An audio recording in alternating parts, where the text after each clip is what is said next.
Within the Center for Official Services, you will be able to view all of your officials, their contact info, and see where they are in the registration process.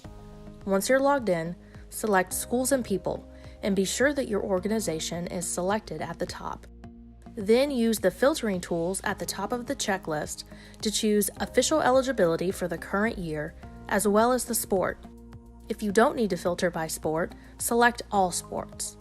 Next, select Officials and Everyone in this top menu area, and you should now see a list of all of your officials on what we call the eligibility checklist.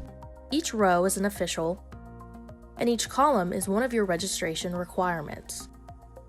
When there is a check mark in the column, that means that that item is completed for that official. If you need to view or take action on an item, click on the checkbox. If it's a form, the item will appear in an overlay.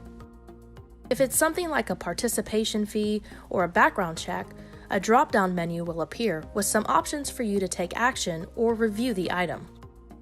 When an official's name is in red, that means they have not fulfilled all registration requirements and are not eligible. When an official's name is in black, that means they're eligible and ready to go. To view an official's profile, simply select their name and you'll see their contact information. To search for a specific official, click the search button in the top left corner and type in their name.